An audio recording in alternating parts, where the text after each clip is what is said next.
Bab 786-790. Bab 786, Merekrut Gu He. Xiao Yan sangat tertarik dengan apa yang dikatakan Fama. Atau, dia bisa dikatakan sangat tertarik untuk mengajak Gu He bergabung dengan Yan Alliance. Oleh karena itu, dia meminta Fama untuk memimpin keesokan paginya saat mereka bergegas ke tempat di mana Gu He tinggal bersama Hai Bodong. Gu He secara alami meninggalkan Sekte Misty Cloud setelah Sekte Misty Cloud dibubarkan saat itu. Namun, dia tidak meninggalkan Kekaisaran Jiama. Sebaliknya, ia memilih untuk tinggal di pegunungan terpencil tidak jauh dari Gunung Awan Berkabut. Tempat itu adalah tujuan kelompok Xiao Yan saat ini. Tempat tinggal Gu He dalam isolasi tidak terlalu jauh dari ibu kota. Mengingat kecepatan kelompok Xiao Yan, mereka tiba sekitar setengah jam kemudian. Dengan mudah berhasil menemukan pondok jerami yang tersembunyi di hutan pegunungan dengan Fama memimpin jalan. Xiao Yan bertemu dengan orang yang dikenalnya dari masa lalu di tempat ini.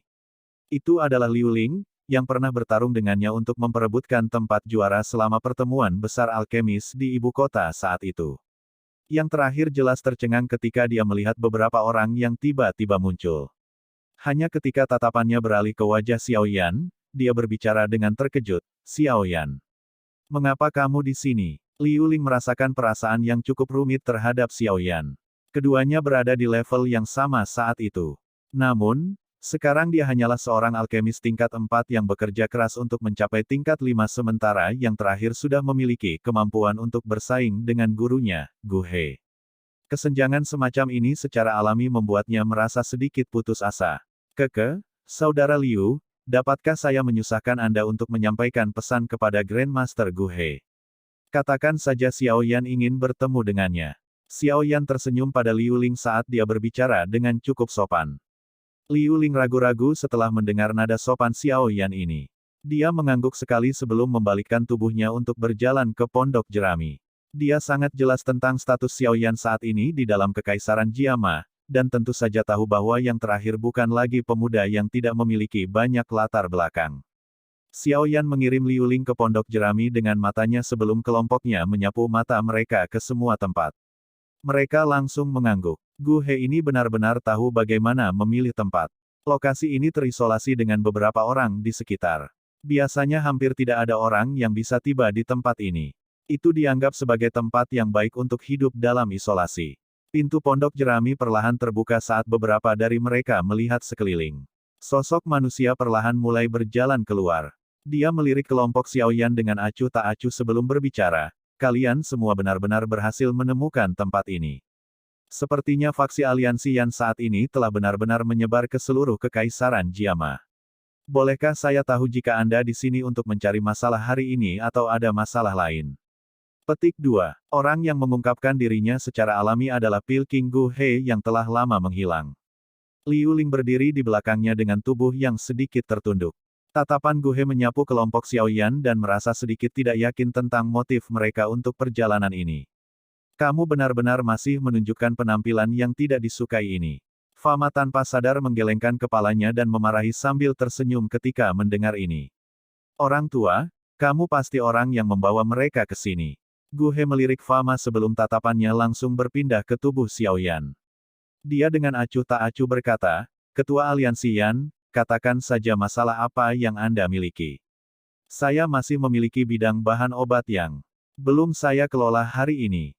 Saya tidak akan menemani Anda semua untuk menunggu di sini jika tidak ada apa-apa." Petik 2. Penatua Fama telah mengatakan bahwa Grandmaster Gu He bukanlah orang yang berpikiran sempit.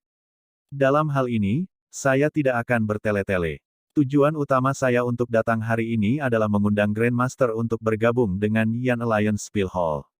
Xiao Yan tersenyum. Dia tidak mengatakan hal-hal yang tidak penting.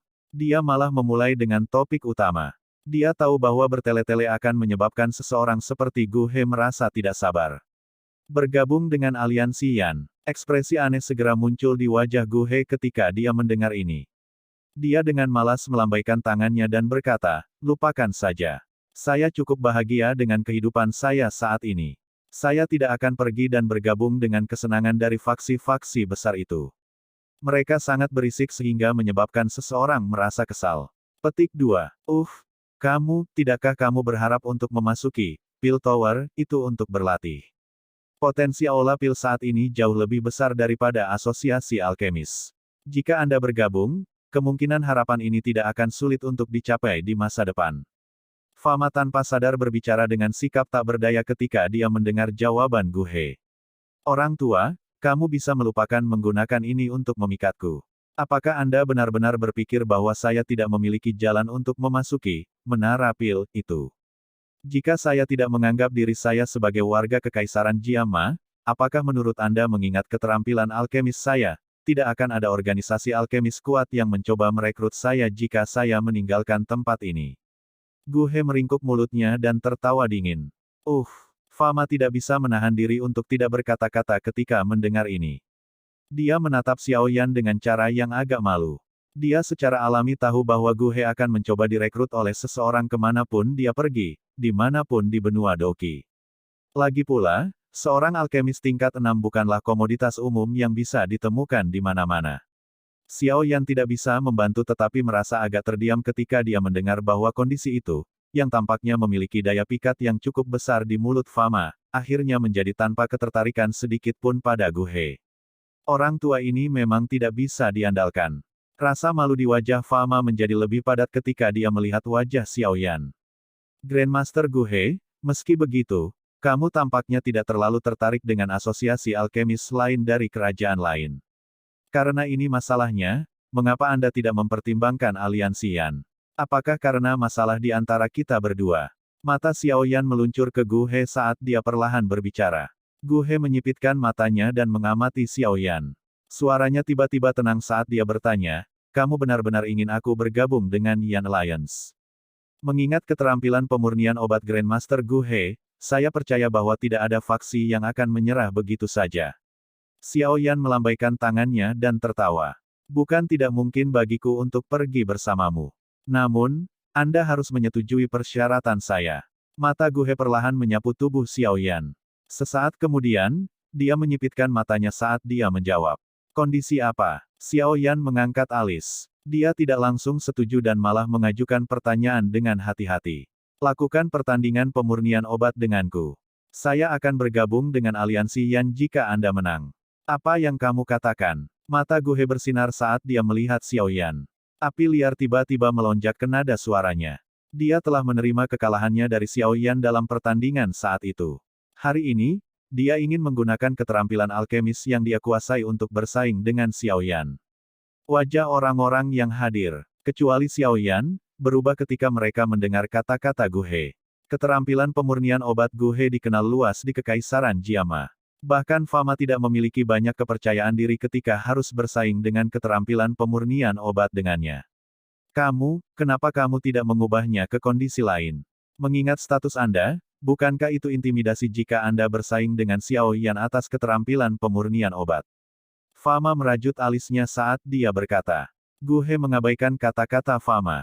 Matanya bersinar saat mereka fokus pada Xiao Yan, yang tenggelam dalam pikirannya. Dia bergumam dengan mulutnya, pengganggu. Sejak aku dikalahkan di tangannya saat itu, aku berhenti memperlakukannya sebagai seseorang dari generasi muda manapun. Orang tua, jangan bilang kamu berani memperlakukan orang ini sebagai seseorang dari generasi muda. Dari cara saya melihatnya, kemungkinan keterampilan pemurnian obatnya tidak lebih lemah dari Anda. Petik 2. Fama meringkuk mulutnya setelah mendengar ini. Dia telah menyaksikan Xiao Yan memurnikan pil obat beberapa kali baru-baru ini dan dengan jelas memahami apa tingkat keterampilan pemurnian obat Xiao Yan telah mencapai. Jika seseorang melihat dari permukaan, keterampilan pemurnian obat Xiao Yan setidaknya tidak akan lebih buruk dari miliknya. Xiao Yan, bagaimana menurutmu? Bertandinglah denganku. Jika Anda menang, saya akan bergabung dengan Yan Alliance. Jika Anda kalah, Anda akan berhenti mengganggu saya di masa depan. Tatapan Gu He tenang saat dia mempelajari Xiao Yan dan berbicara. Xiao Yan merenung sejenak sambil menjadi fokus dari beberapa tatapan di sekitarnya. Segera, dia tersenyum dan mengangguk. Dia berkata, karena Grandmaster Gu He memiliki pemikiran seperti itu, Xiao Yan akan melakukan apa yang kamu katakan.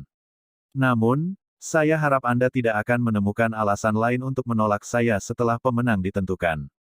Petik 2. Kamu memang layak menjadi kepala aliansi Yan. Belum ada seorang alkemis di dalam kekaisaran Jiama yang berani mengatakan kata-kata seperti itu kepadaku selama bertahun-tahun. Gu He malah tertawa bukannya marah saat mendengar kata-kata Xiao Yan. Dia memberi isyarat mengundang dengan tangannya dan tertawa, kalau begitu, silakan masuk ke rumah. Pak Tua Fama, kalian semua bisa menunggu di sini. Liu Ling, jaga mereka. Gu He memimpin untuk berbalik dan berjalan ke rumah jerami setelah dia selesai berbicara. Xiao Yan tidak ragu-ragu saat dia dengan cepat mengangkat satu kaki untuk mengikuti di belakang. Fama dan Hai Bodong hanya bisa menggelengkan kepala tanpa daya saat mereka melihat kedua orang itu berjalan ke dalam rumah jerami dan menutup pintunya rapat-rapat. Yang terakhir duduk di atas batu dan bergumam, "Orang tua, menurut Anda siapa yang memiliki peluang lebih besar untuk menang?" Fama menggelengkan kepalanya ketika dia mendengar ini. Dia tertawa terbahak-bahak, bagaimana mudah untuk mengatakannya. Gu He secara alami memiliki poin uniknya untuk disebut Pil King. Namun si kecil Xiao Yan bukanlah orang biasa. Dari menonton upayanya yang sesekali dalam memurnikan pil, kemungkinan dia juga memiliki keterampilan seorang alkemis tingkat 6. Oleh karena itu, sulit untuk memprediksi endingnya. Mendengar ini, teko di tangan Liu Ling di sampingnya tiba-tiba menjadi kaku ketika dia dengan hati-hati menuangkan teh untuk mereka berdua. Teh akhirnya mengalir ke batu di sampingnya. Dia menoleh dan menatap pintu yang tertutup rapat dengan mata terkejut. Dia tidak pernah berpikir bahwa pria alkemis kecil dari masa itu benar-benar dapat mencapai tingkat yang sama dengan guru setelah pergi selama beberapa tahun. Aku ingin tahu apakah dia bisa melampaui guru. Pertandingan yang disebut alkemis ini berlanjut selama 2 hari penuh. Tidak ada orang di luar yang tahu. Pertandingan intens seperti apa yang dialami Xiao Yan dan Gu He selama periode waktu ini. Namun, dari tampilan bagaimana gelombang wewangian obat berulang kali melonjak dari rumah jerami, orang dapat mengatakan bahwa pertandingan itu tidak sesantai yang dibayangkan. Pada malam kedua, pintu rumah jerami yang tertutup rapat perlahan terbuka di depan orang-orang yang menunggu dengan pahit. Dua sosok manusia yang tampak agak menyedihkan perlahan-lahan berjalan keluar. Fama dan dua lainnya segera berkerumun ketika mereka melihat penampilan dua orang ini. Mereka dengan cemas bertanya, siapa yang menang? Xiao Yan dan Gu He tidak mengungkapkan jawaban siapa pemenang pertandingan ini. Namun, Gu He membawa Liu Ling dan meninggalkan tempat tinggalnya dalam isolasi pada hari berikutnya setelah kelompok Xiao Yan pergi. Tempat yang mereka tuju adalah ibu kota. Fama dan Hai Bodong merasakan sedikit kekaguman di hati mereka ketika Gu He mengumumkan bahwa dia akan bergabung dengan aliansi Yan. Mata mereka mengandung ketidakpercayaan saat mereka melihat pemuda berjubah hitam yang tersenyum. Tampaknya orang ini memang memperoleh keuntungan dalam pertandingan itu. Dengan Gu He bergabung dengan Pil Hall, kekuatan yang terakhir secara alami menjadi lebih besar. Beberapa alkemis bebas di dalam kekaisaran juga mulai bergabung dengan Pil Hall satu demi satu setelah Gu He memberi contoh. Dalam waktu singkat, ukuran Pil Hall dengan cepat berkembang. Sekitar 1 bulan atau lebih setelah Gu He mengumumkan bahwa dia telah bergabung dengan Pil Hall, Xiao Yan, yang tidak memiliki hal lain untuk dilakukan, akhirnya menerima burung pembawa pesan dari Kekaisaran Cuyun. Dia melepaskan gulungan itu darinya dan perlahan-lahan menariknya terbuka. Ekspresinya berubah drastis. Seseorang dari Hall of Souls telah muncul. Cepat datang. Bab 787, Komandan Pertama. Xiao Yan berdiri di gedung tinggi saat dia melihat catatan kertas di tangannya dengan ekspresi serius. Dia menjentikkan jarinya beberapa saat kemudian dan kertas catatan itu berubah menjadi api sebelum menghilang dengan cepat. Hall of Souls ya, Xiao Yan dengan lembut bergumam di mulutnya. Niat membunuh yang padat dan dingin perlahan melonjak di dalam matanya yang hitam pekat. Kebenciannya terhadap organisasi ini bisa dikatakan telah meresap jauh ke dalam tulangnya. Itu karena dua orang yang paling dekat dengannya sudah mendarat di tangan mereka. Kilatan dingin muncul di mata Xiao Yan. Dia tiba-tiba membalikkan tubuhnya sesaat kemudian dan dengan cepat berjalan turun dari gedung tinggi. Saat ini, dia sama sekali tidak menyadari Hall of Souls yang misterius ini. Dia harus memiliki pemahaman tentang mereka jika dia ingin menyelamatkan Yao Lao dan ayahnya. Namun, orang-orang dari Hall of Souls biasanya misterius dan sulit bagi orang biasa untuk menemukannya. Oleh karena itu, ini mungkin kesempatan baginya. Selama dia bisa menangkap seseorang dari Hall of Souls, Xiao Yan akan bisa mendapatkan beberapa berita tentang Hall of Souls. Ini sangat penting baginya. Xiao Yan dengan cepat menemukan Xiao Ding dan yang lainnya saat pemikiran ini melintas di hatinya. Dia menjelaskan situasinya kepada mereka secara rinci. Mereka terkejut ketika mendengar bahwa Xiao Yan akan meninggalkan Kekaisaran Jiama dan hanya mengangguk setelah terdiam cukup lama. Xiao Ding mengerti dengan jelas bahwa jika dia membuat Xiao Yan tetap berada di Kekaisaran Jiama, itu akan berakhir dengan menahannya. Benua Douqi yang luas mungkin menjadi tempat di mana Xiao Yan bisa menunjukkan kemampuannya yang sebenarnya. Xiao Yan tidak menunda lagi setelah memperhitungkan hal-hal di aliansi Yan.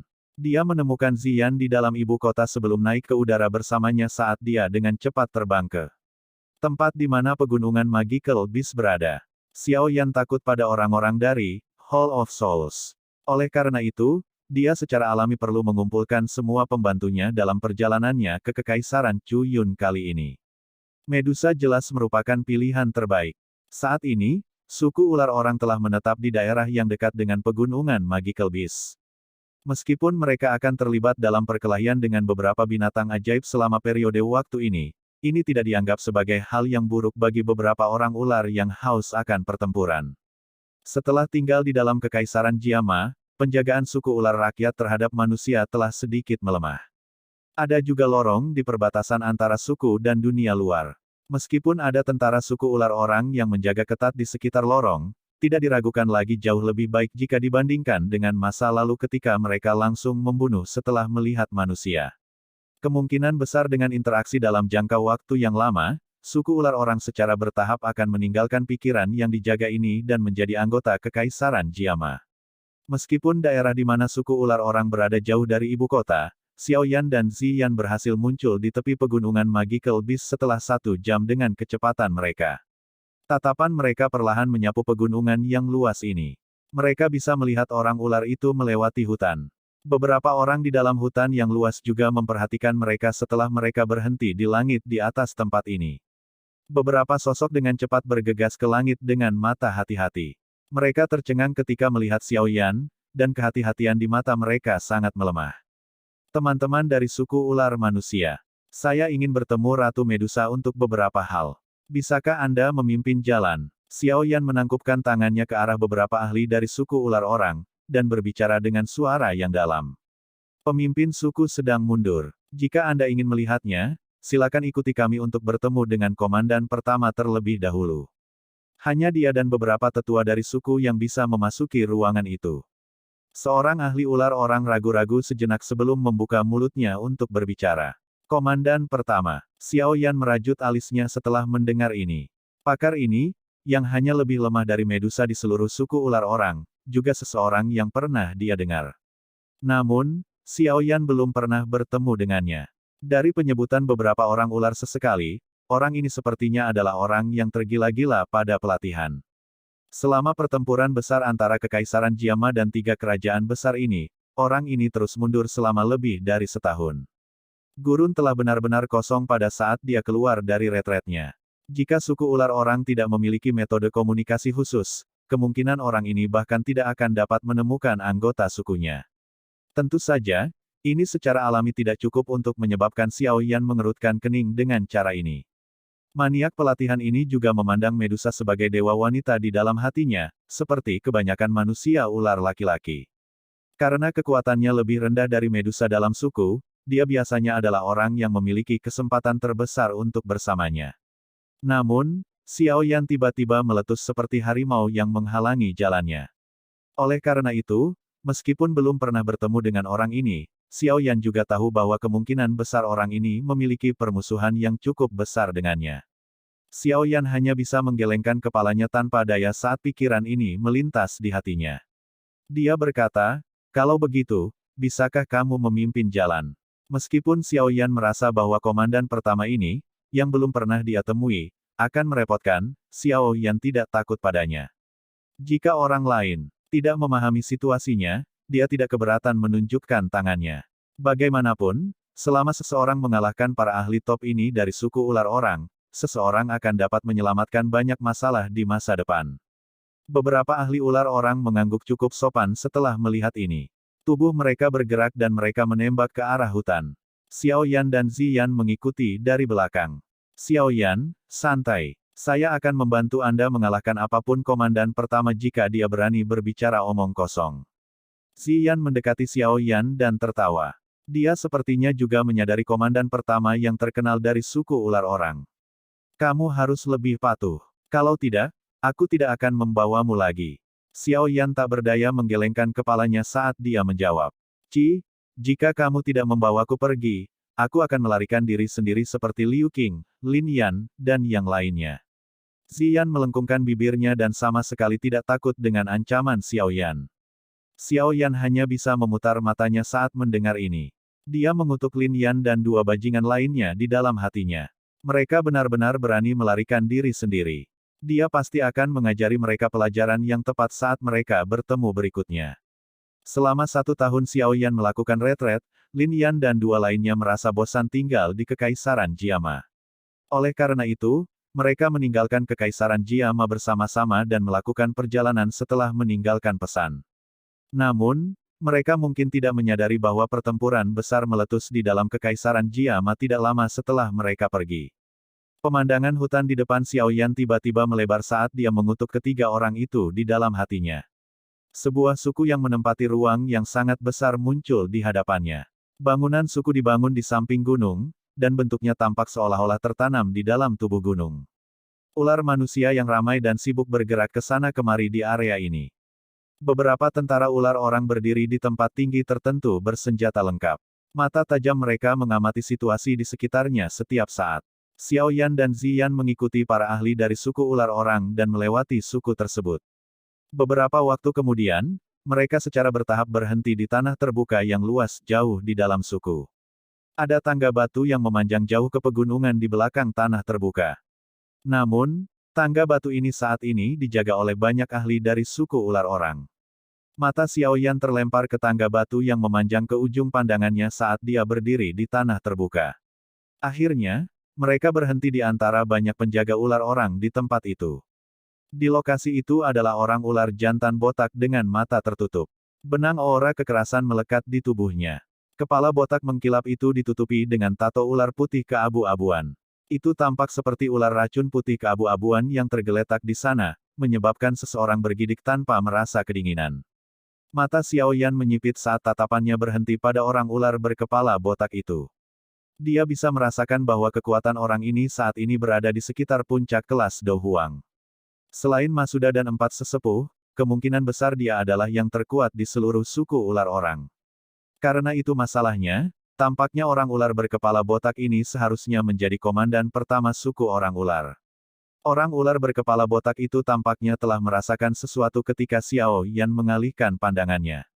Mata yang tertutup itu tiba-tiba terbuka dan pupil berbentuk segitiga menatap tajam ke arah Xiao Yan seperti ular piton besar yang akan menelan seseorang.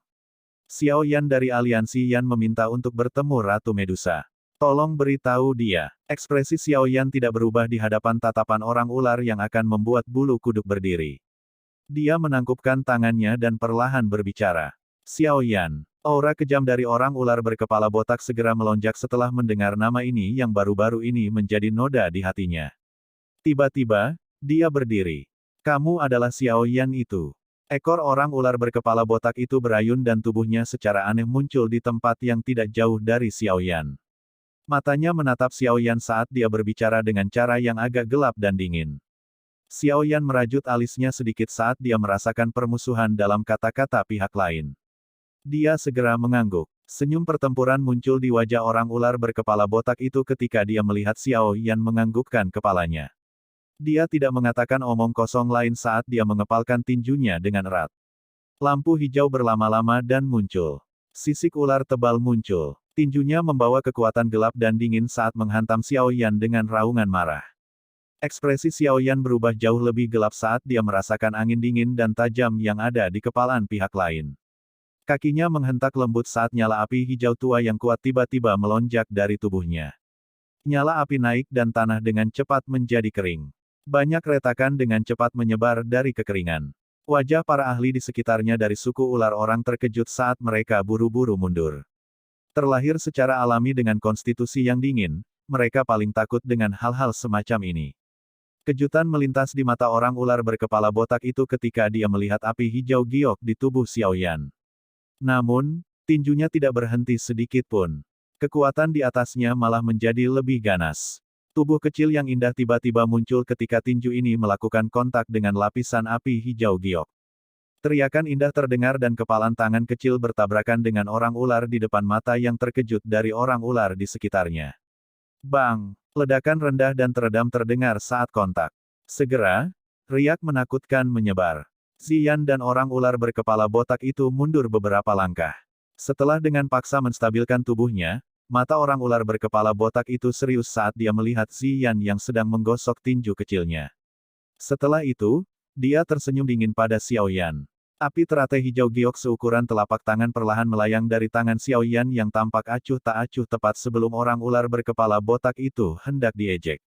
Suara samar dan dingin bergema di tanah terbuka. Jika Anda mengambil langkah maju, Anda sebaiknya bersiap untuk berbaring di tempat tidur selama beberapa bulan. Orang ular berkepala botak menelan seteguk air liur saat matanya menyusut. Dia melihat lotus api hijau giok. Dia bisa merasakan bahwa energi yang sangat liar, kejam, dan menakutkan terkandung di dalamnya. Bab 788, Mengundang Pembantu. Orang ular berkepala botak menatap lotus api hijau giok yang berlama-lama di depan Xiaoyan dengan mata yang luar biasa serius.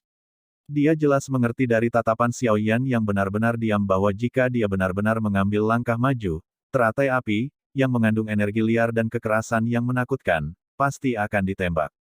Bocah, kamu benar-benar layak menjadi kepala aliansi Yan. Anda memang memiliki beberapa keterampilan. Petik 2. Orang ular berkepala botak itu menjilat bibirnya dan tertawa. Namun, sikap meremehkan dari sebelumnya telah menghilang dari nada suaranya saat ini. Sekarang, dia agak mulai percaya desas-desus di suku bahwa Xiaoyan mampu mengalahkan seorang ahli Douzong. Teratai api yang indah ini memang menyebabkan rasa takut merembes keluar dari dalam jiwanya. Aku tidak ingin bertarung denganmu. Tolong sampaikan pesan ke Medusa. Xiaoyan mengangkat matanya, mengangkat tangannya, dan terus memegang lotus api hijau giok di telapak tangannya. Dia melirik orang ular sebelum berbicara dengan suara samar. Pemimpin suku sedang melakukan retret. Tidak ada yang bisa mengganggunya secara acak. Orang ular berkepala botak menggelengkan kepalanya dan tertawa. Xiaoyan merajut alisnya. Dia tidak mengatakan apa-apa. Dia hanya menjentikkan jarinya. Teratai api di tangannya tiba-tiba terbang ke arah orang ular berkepala botak. Itu membawa ekor api di sepanjang jalan dan muncul seperti bintang jatuh kecil. Wajah orang ular berkepala botak tanpa sadar berubah setelah melihat bahwa Xiaoyan benar-benar meluncurkan teratai api, yang mengandung energi menakutkan, tanpa ragu-ragu. Dia mengayunkan ekornya dan dengan cepat bergerak mundur. Namun, tidak peduli bagaimana tubuhnya mengelak, lotus api hijau giok itu mengikuti dari belakang, sepertinya memiliki alat pelacak. Oleh karena itu adegan lucu muncul di tanah terbuka itu. Salah satu orang terkuat yang sangat dihormati di mata ular rakyat sebenarnya dikejar oleh api hijau giok kecil itu sampai dia menghindar kemana-mana. Adegan ini menyebabkan ular orang di sekitarnya saling memandang. Mata yang mereka gunakan untuk melihat Xiaoyan, yang sedikit menggerakkan tangannya, menunjukkan ekspresi terkejut yang samar. Sialan, apakah kamu sudah selesai? Orang ular berkepala botak itu mengelak sekali lagi sebelum melemparkan pandangannya ke lotus api yang ditembakkan Xiaoyan.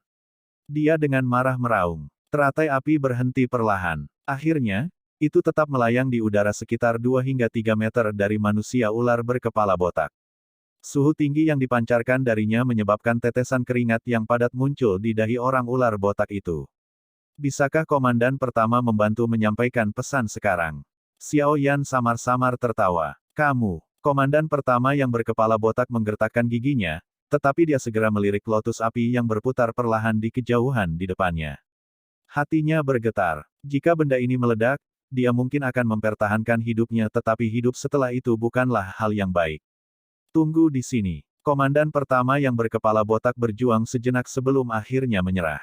Dia berbicara dengan keras ke arah Xiaoyan sebelum tubuhnya melintas saat dia melakukan perjalanan ke tangga batu. Setelah itu, dia dengan cepat bergegas ke pegunungan yang dalam. Xiaoyan tersenyum ketika melihat komandan pertama yang berkepala botak itu melarikan diri dengan sangat gesit. Dia memberi isyarat dengan tangannya dan teratai api yang sangat ditakuti oleh yang terakhir dengan patuh menembak balik. Setelah itu, Itu tetap tergantung di atas tangannya sebelum berubah menjadi sekelompok api hijau giok di tengah riak yang tidak biasa.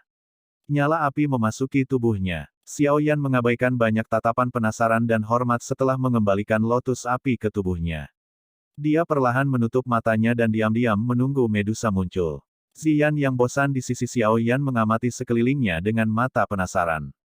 Mungkin itu karena dia tidak terluka setelah menerima pukulan dari komandan pertama sebelumnya, tetapi orang ular di sekitarnya sangat sopan padanya.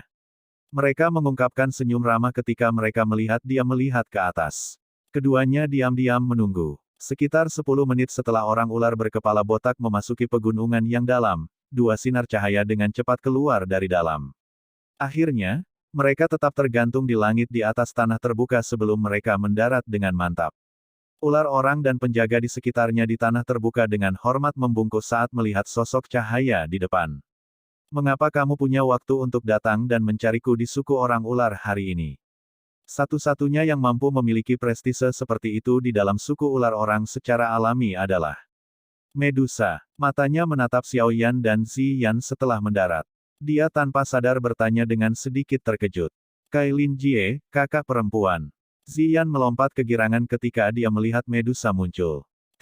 Dia segera berlari ke arahnya, mengetuk kepelukan yang terakhir ketika dia melakukannya. Tangan halus Medusa mengusap kepala kecil Ziyan dan senyum mengharukan muncul di wajahnya. Senyum yang sangat langka ini menyebabkan komandan pertama yang berkepala botak di sampingnya menjadi kusam setelah melihatnya. Kailin Jie, orang botak ini sebenarnya berani menyerangku barusan. Jika Ziyan belum maju ke kelas Do Huang, kemungkinan dia akan membunuhku dengan satu pukulan itu. Kepala Ziyan terletak di pelukan Medusa sebelum tiba-tiba menunjuk komandan pertama di sisinya saat dia berbicara dengan marah. Dahi Xiao Yan dan komandan pertama mulai mengeluarkan keringat saat melihat tindakan Ziyan ini. Si kecil ini sebenarnya berani mengeluh. Medusa dengan lembut menepuk kepala Ziyan.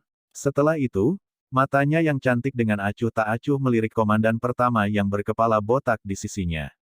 Tubuh yang terakhir segera menegang saat dia tertawa kering. Pemimpin suku, ada kesalahpahaman sebelumnya. Saya hanya ingin menguji kemampuan Xiao Yan dan tidak bermaksud untuk menyerang gadis kecil yang lucu ini. Dari cara Medusa memperlakukan Ziyan, komandan pertama yang berkepala botak secara alami memahami seberapa dekat hubungan antara mereka berdua. Dia segera mulai menjilat dengan kata-katanya. Namun, dia tidak menyadari bahwa alis Medusa segera merajut sedikit setelah dia berbicara. Dia melambaikan tangannya yang halus dan berbicara dengan suara acuh tak acuh. Xiao Yan adalah tamu suku ular orang yang telah diakui oleh sesepuh. Bagaimana Anda bisa menyerangnya sesuka Anda? Pergi ke gua ular sendirian dan keluar 1 bulan kemudian. Petik 2. Ekspresi penatua pertama yang berkepala botak menjadi kusam ketika dia mendengar ini. Namun, dia tidak berani melawan dan hanya bisa mengangguk lemah. Kamu harus pergi dulu. Medusa memecat komandan pertama yang berkepala botak sebelum menarik Ziyan saat dia perlahan berjalan menuju Xiao Yan. Dia mengangkat matanya yang cantik sedikit dan bertanya, apakah ada masalah? Xiao Yan mengusap kepalanya saat melihat wajah tenang Medusa. Dia tanpa daya berkata, saya ingin mendapatkan bantuan Anda. Dokter peri kecil telah mengirimkan informasi bahwa dia telah menemukan jejak seseorang dari Hall of Souls di Kekaisaran Chuyun. Oleh karena itu, apakah Anda memiliki beberapa informasi tentang orang itu dari Hall of Souls? Misalnya kekuatannya. Medusa menyuarakan pikirannya. Tidak. Namun, saya pikir dengan kami bertiga bersama, kami harus dapat menahan pelindungmu itu bahkan jika kami bertemu dengannya lagi. Xiao Yan menggelengkan kepalanya saat dia menjawab. Dia sudah berhasil maju ke kelas Do Huang.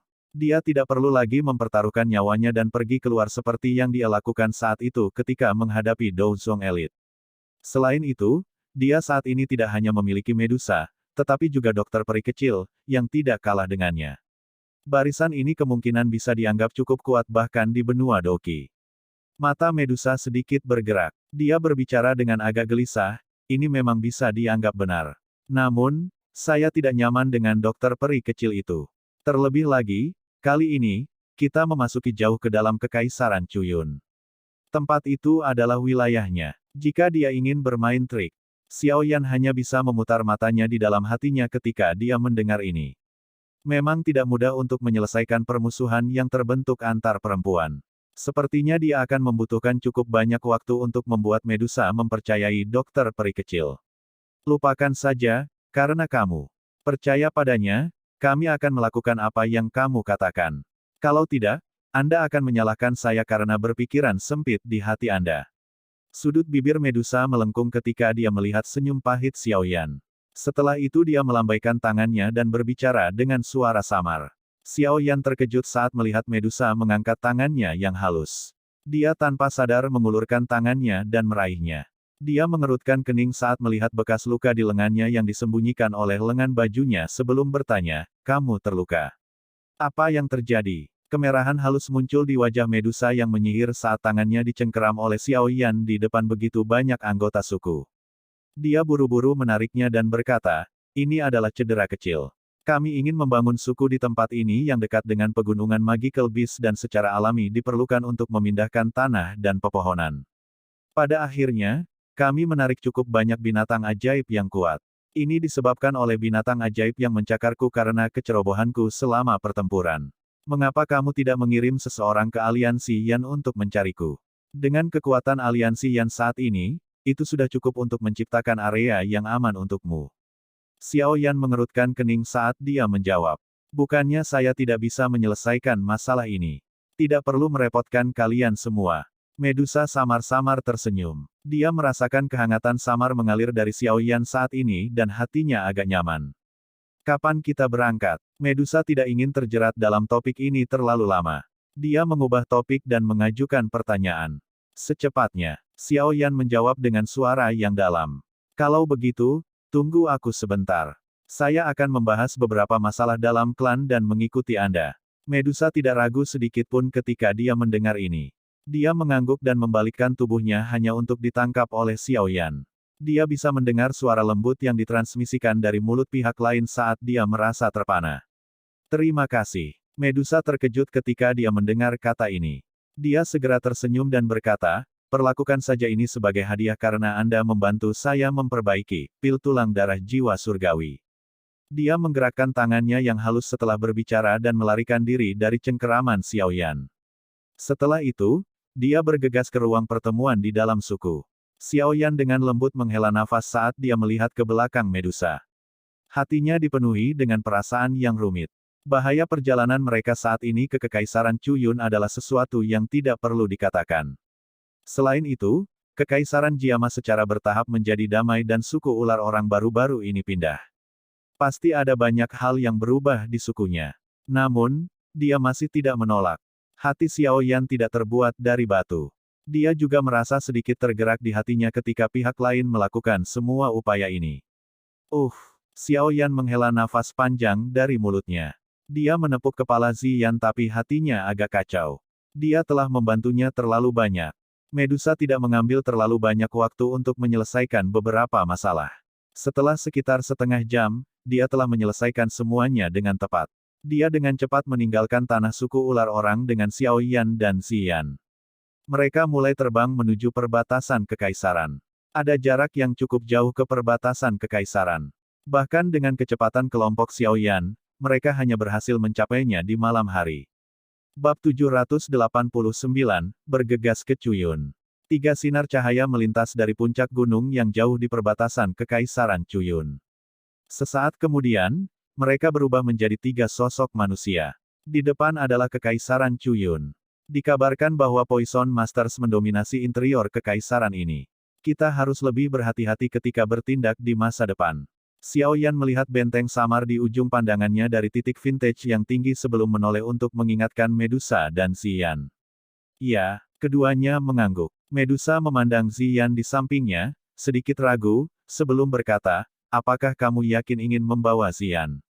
Perjalanan ke Kekaisaran Chuyun ini bukan tur."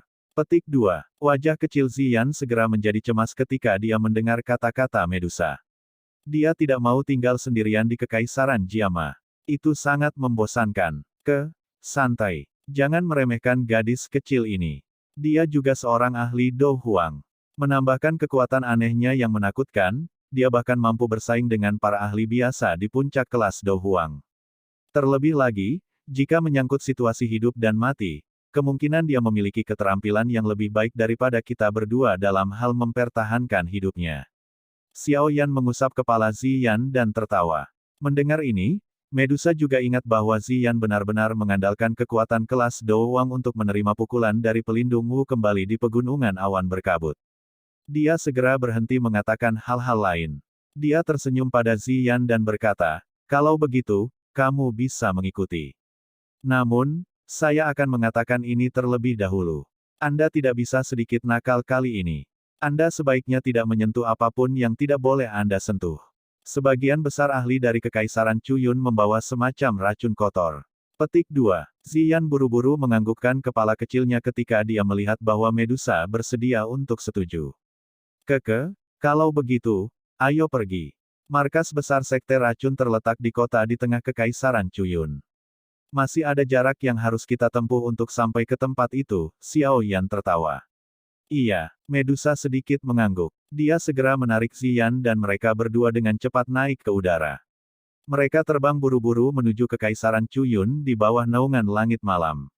Xiao Yan mengikuti di belakang mereka. Wilayah Kekaisaran Chuyun tidak lebih kecil dibandingkan dengan Kekaisaran Jiama. Dari sudut pandang tertentu, itu bahkan lebih besar dari Kekaisaran Jiama. Namun, Kekaisaran ini tidak diragukan lagi jauh lebih kacau jika dibandingkan dengan Kekaisaran Jiama. Poison Masters, pekerjaan yang ditolak oleh hampir semua orang di Kekaisaran Jiama, berkembang sangat baik di dalam Kekaisaran Chuyun. Orang hampir bisa melihat orang-orang mengenakan jubah master racun di dalam kota manapun. Kekaisaran Chuyun juga menunjukkan adegan yang jarang terlihat di Kekaisaran Jiama, penjualan racun. Ada beberapa toko yang mengkhususkan diri dalam penjualan racun di setiap kota di Kekaisaran ini. Selama itu adalah sesuatu yang berhubungan dengan racun, adalah mungkin untuk membelinya dari tempat-tempat ini. Hal-hal dengan sifat racun yang lebih besar akan lebih mahal. Ada semacam doki di dalam Kekaisaran Chuyun yang berkali-kali lebih umum daripada afinitas doki lainnya. Orang-orang dari Kekaisaran Chuyun menyebutnya racun doki. Racun doki juga dibagi menjadi cabang yang tak terhitung jumlahnya tetapi mereka masih kurang lebih sama. Semuanya mengandung racun yang mematikan. Tentu saja, afinitas racun yang tidak biasa seperti itu secara alami bukan afinitas biasa. Sebaliknya itu adalah produk bermutasi buatan manusia. Orang biasa harus merendam tubuhnya di dalam air racun dan berlatih di dalamnya sebelum seseorang menjadi douse. Racun itu perlahan akan meresap ke dalam tubuh seseorang dan akhirnya terjalin dengan doki di dalam tubuh seseorang. Setelah waktu yang lama, doki yang semula normal akan menjadi racun doki yang memiliki berbagai jenis efek. Dibandingkan dengan doki biasa, racun mematikan doki memang memiliki beberapa keunggulan. Namun, racun pada akhirnya adalah racun. Hal ini tidak membedakan antara musuh dan diri sendiri. Peningkatan pelatihan akan menyebabkan tubuh menjadi lebih lemah di bawah korosi racun. Kecuali seseorang dapat maju ke ahli Do Huang, orang biasa yang mempraktikkan afinitas racun doki akan memiliki umur yang jauh lebih pendek dibandingkan dengan orang biasa. Mencampur berbagai racun ke dalam tubuh seseorang juga akan menyebabkan beberapa karakter orang menyimpang dari biasanya. Ini juga mengakibatkan Kekaisaran Chuyun menjadi sangat kacau.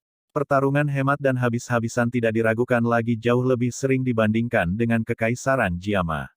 Selain itu, mungkin itu karena racun di dalam tubuh seseorang dapat menyerang hati seseorang setiap saat, tetapi orang-orang di dalam Kekaisaran Chuyun sedikit lebih gila dalam hal pelatihan. Ini karena semua orang tahu bahwa jika mereka tidak mencapai kelas Do Huang, racun doki yang mereka latih cepat atau lambat akan menghabiskan kehidupan mereka. Dengan tekanan dari kematian, suasana pelatihan di Kekaisaran Chuyun memang gila. Ini mungkin alasan mengapa para ahli yang tersembunyi di antara orang-orang dari Kekaisaran Chuyun berkali-kali lebih banyak daripada di dalam Kekaisaran Jiama. Para ahli ini jarang bergabung dengan faksi besar manapun. Sebaliknya, mereka akan bertarung sendirian dan berusaha sekuat tenaga untuk berlatih, berharap bahwa mereka dapat sepenuhnya lolos dari erosi racun di dalam tubuh mereka. Secara keseluruhan, Kekaisaran ini jelas lebih kacau dan berbahaya daripada Kekaisaran Jiama. Tentu saja, tingkat kekacauan seperti itu tidak diragukan lagi jauh lebih lemah jika dibandingkan dengan wilayah pojok hitam yang tidak memiliki hukum. Lagi pula, tempat ini memiliki keluarga Kekaisaran Chuyun dan makhluk besar yang dikenal sebagai Sekte Racun yang mengaturnya. Xiao Yan dan dua lainnya menggunakan hampir 4 hari sebelum mereka memasuki wilayah tengah Kekaisaran Chu Yun setelah melakukan perjalanan jarak jauh.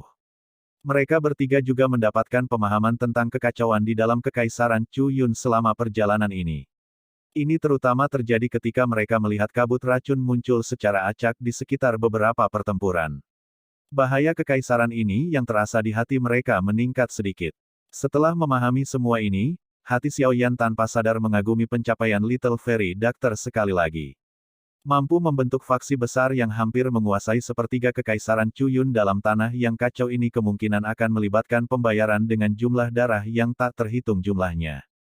Taktik lembut biasa kemungkinan akan mengalami kesulitan mengendalikan setiap ahli dengan karakter ekstrim di Kekaisaran Chu Yun. Hanya metode berdarah yang paling efektif melawan mereka. Xiao Yan bisa membayangkan bahwa jalan Little Fairy Doctor kemungkinan dipenuhi dengan banyak mayat baginya untuk dapat mengembangkan sekte racun sampai tahap ini sebagai seorang wanita. Markas besar sekte racun berada di tengah-tengah Kekaisaran Chu Yun. Ada sebuah kota bernama Sky Poison City yang terletak di tempat itu. Kota ini sepenuhnya dikendalikan di tangan sekte racun. Dapat dikatakan bahwa kota ini adalah tanah yang diperintah oleh sekte racun. Bahkan keluarga kekaisaran dari Kekaisaran Chu Yun tidak memiliki otoritas sedikit pun di tempat ini. Kota racun langit ini dianggap oleh Master Racun yang tak terhitung jumlahnya di dalam Kekaisaran Chu Yun sebagai tempat suci di hati mereka. Beberapa faksi terkuat di dalam Kekaisaran Chu Yun, dari generasi ke generasi, akan mendirikan markas mereka di tempat ini dan menerima pemujaan dari Master Racun dari seluruh Kekaisaran. Kota racun langit sangat terkenal di dalam Kekaisaran Chu Yun. Oleh karena itu, kelompok Xiao Yan hanya perlu menanyakannya secara acak untuk mendapatkan lokasi tepatnya. Dengan kecepatan mereka bertiga, mereka menghabiskan waktu sekitar 1 hari sebelum tiba di kota yang dianggap sebagai kota suci ini. Kelompok Xiao Yan berdiri di puncak gunung di luar kota racun langit. Kelompok lelah perjalanan menghela napas panjang lega. Cara ketiganya berpakaian telah sedikit berubah. Medusa telah mengenakan dupeng di kepalanya. Penampilannya yang luar biasa telah menarik banyak masalah selama perjalanan mereka ini. Medusa secara alami tidak menunjukkan belas kasihan sedikit pun kepada orang-orang ini dengan niat buruk. Namun, lalat-lalat yang merepotkan itu terus berdatangan. Pada akhirnya, dia hanya bisa tanpa daya menggunakan dupeng untuk menyembunyikan wajahnya bahkan dengan tingkat kekejaman di hatinya. Perjalanan mereka menjadi jauh lebih lancar setelah dia melakukan ini. TL, dupeng, topi bambu berbentuk kerucut dengan kerudung yang menggantung menutupi wajah. Tidak terduga bahwa kota sebesar itu sebenarnya dikendalikan oleh sekte racun, sepertinya status sekte racun ini di dalam Kekaisaran Chu Yun jauh lebih besar daripada aliansi Yan di dalam Kekaisaran Jiama. Xiao Yan memuji saat dia melihat kota besar di bawah. Taktikmu tidak sekejam miliknya. Jika Anda bersedia untuk membunuh semua orang dalam keluarga Kekaisaran dan mencuci berbagai faksi dengan darah, Kekaisaran Jiama juga bisa sepenuhnya menjadi tanah aliansi Yan. Selain itu, tidak ada yang berani memiliki keberatan sedikit pun. Medusa menjawab dengan samar. Xiao Yan tertawa getir saat mendengar ini. Dia benar-benar tidak mampu melakukan itu. Apakah kita perlu memasuki kota? Medusa tidak berlama-lama membahas topik ini saat dia bertanya secara acak. Tidak perlu. Xiao Yan tersenyum dan menggelengkan kepalanya. Tangannya segera bergerak dan sepotong batu giok abu-abu muncul di tangannya. Dia dengan lembut menekannya dan memecahnya menjadi bubuk. Xiao Yan menepuk tangannya setelah melakukan ini. Dia duduk bersila di puncak gunung dan berbicara sambil tersenyum, selanjutnya, kita akan menunggu. Dia akan segera tiba. Semoga itu bukan sekelompok ahli dari sekte racun.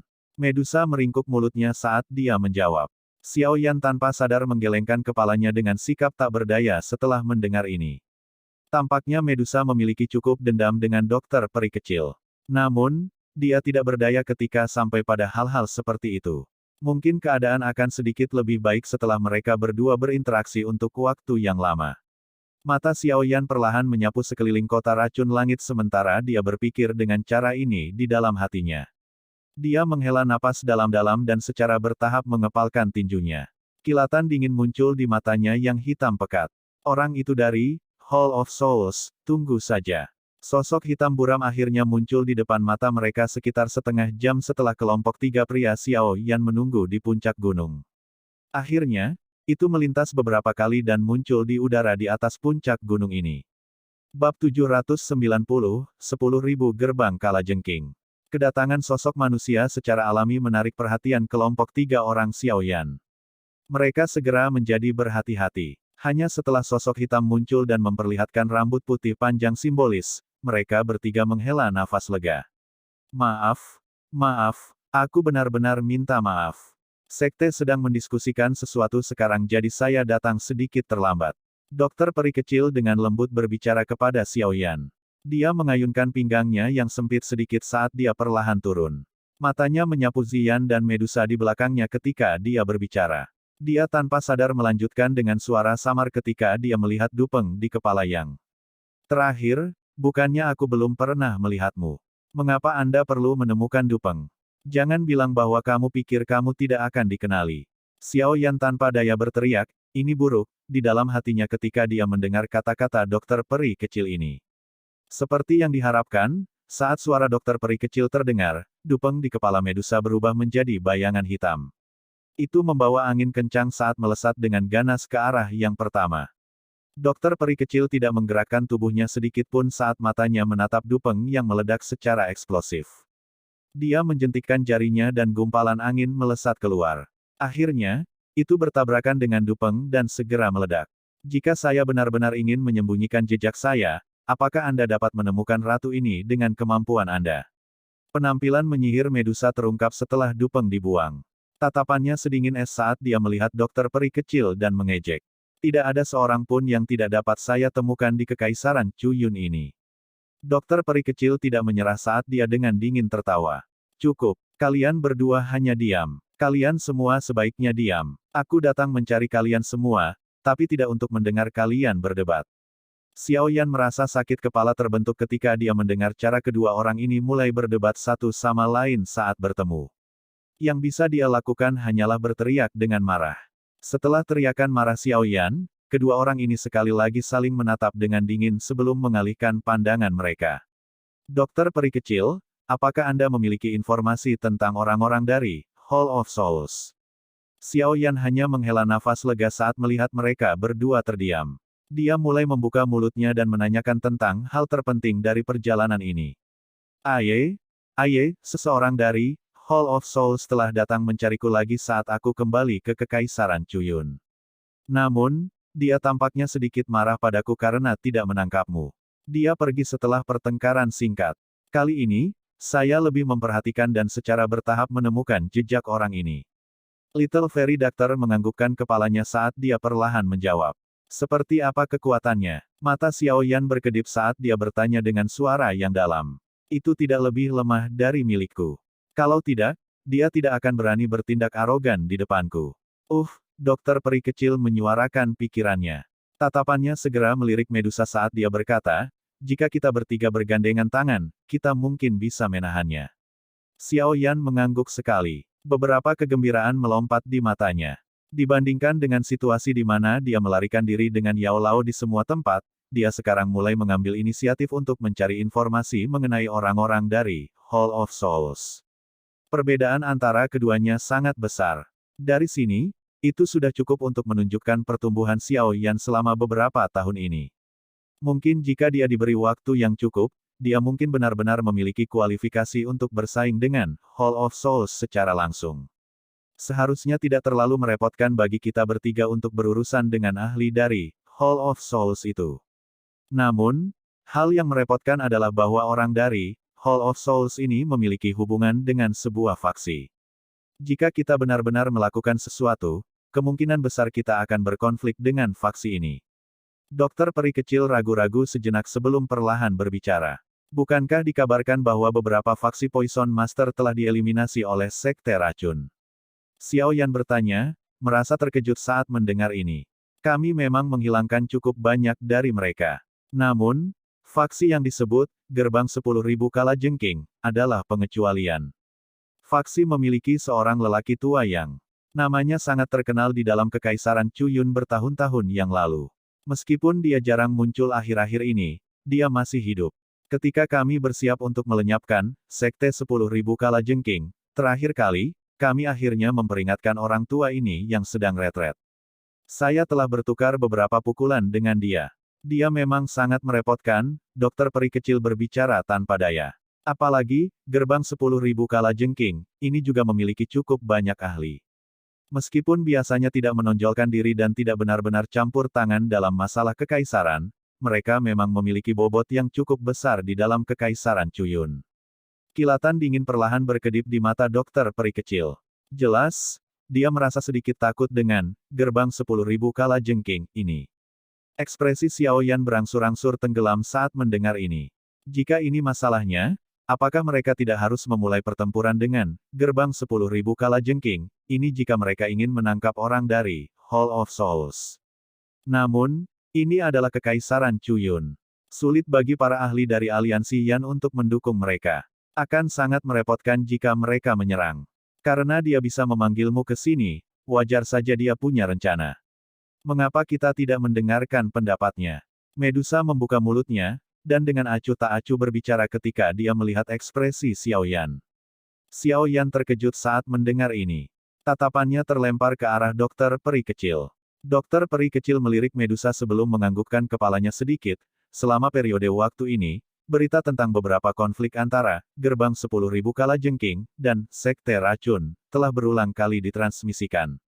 Belum lama ini, kami menangkap seseorang dari 10.000 gerbang kalajengking, dan mengetahui darinya bahwa faksi ini, yang biasanya tidak menonjolkan diri, tampaknya berniat menyerang sekte racun kami, bahwa orang dari Hall of Souls mengipasi api. Kalau tidak, orang tua itu tidak akan melakukan hal seperti itu mengingat karakternya. Sekte telah memutuskan untuk mendahului pihak lain dan meluncurkan serangan setelah mengetahui berita ini. Kami akan melenyapkan 10.000 Scorpion Gate sebelum mereka bisa menyerang. Kilatan sengit melintas di mata dokter peri kecil saat dia mengamati Xiao Yan dan berkata, jika itu di masa lalu, kemungkinan besar kita tidak akan bisa melenyapkan 10.000 kalajengking gerbang, bahkan jika kita harus pergi semua. Namun, dengan kalian semua, peluang kami akan sangat meningkat. Lihat saja, dia benar-benar membuatmu menjadi seorang pejuang. Sudut mulut Medusa melengkung saat dia tertawa dingin. Medusa, jangan berlebihan. Jangan berpikir bahwa leluhur ini, Douzong, takut padamu. Ekspresi dokter peri kecil segera menjadi sedingin es saat dia berteriak dengan marah, jika kamu merasa bahwa aku memintamu untuk datang dan menjadi pejuang untuk sekte racun, kamu dapat pergi sekarang. Aku tidak akan menghentikanmu. Medusa menyipitkan matanya. Dia baru saja akan berbicara ketika dia melirik kemarahan yang berangsur-angsur melonjak di wajah Xiao Yan. Dia segera menelan kata-katanya dan berkata, semoga, itu hanya tebakan acak oleh ratu ini. Jika kamu ingin berdebat lagi, aku akan pergi dan mencari orang dari Hall of Souls sendirian. Kalian semua bisa pergi dan melakukan apapun yang ingin kalian lakukan. Xiao Yan mengangkat matanya. Dia tidak berteriak dengan marah kali ini. Yang dia lakukan hanyalah menggunakan nada tenang untuk berbicara. Namun, nada tenang inilah yang menyebabkan Medusa dan dokter peri kecil buru-buru menutup mulut mereka. Mereka berdua bisa merasakan ketidaksabaran dan kemarahan saat ini di hati Xiao Yan. Ziyan ke samping menyaksikan dua orang, yang telah diguncang oleh Xiao Yan sampai mereka menutup mulut mereka. Dia segera mulai tertawa terbahak-bahak. Karena target, sekte racun, adalah gerbang 10.000 kalajengking, dan target saya adalah orang dari Aula Jiwa, di belakang gerbang 10.000 kalajengking, kami secara alami akan bekerja sama. Mata Xiao Yan beralih ke dokter peri kecil saat dia berbicara dengan suara yang dalam setelah mengguncang mereka berdua. Anda dapat diyakinkan bahwa saya tidak berpikir bahwa Anda datang untuk mencari saya di Kekaisaran Jia mau untuk menjadi pejuang Anda. Jika saya tidak mempercayai Anda, saya tidak akan terburu-buru. Xiao Yan melambaikan tangannya dan berbicara setelah melihat sikap ragu-ragu dari dokter peri kecil. Dokter peri kecil menghela nafas lega setelah mendengar ini. Dia dengan lembut berkata, kalau begitu, kita akan menyerang besok. Sekte racun telah dipersiapkan untuk ini sejak lama dan dapat bergerak kapan saja.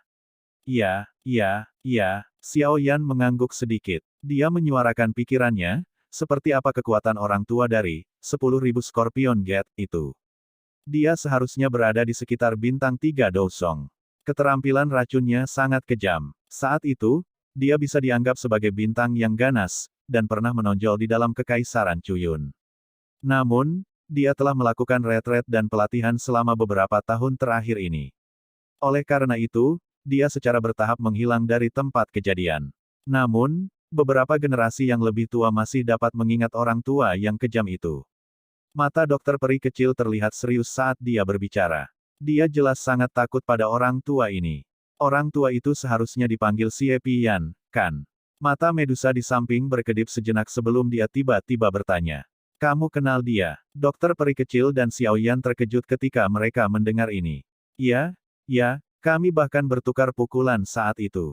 Namun, saat itulah saya baru saja menjadi pemimpin suku. Dia sudah menjadi ahli terkenal dari Kekaisaran Chu Yun saat itu. Kami bertarung sekali, tetapi dia saat itu hanyalah seorang ahli Do Huang. Tidak terduga bahwa dia belum mati setelah bertahun-tahun, tetapi maju ke kelas Do Song.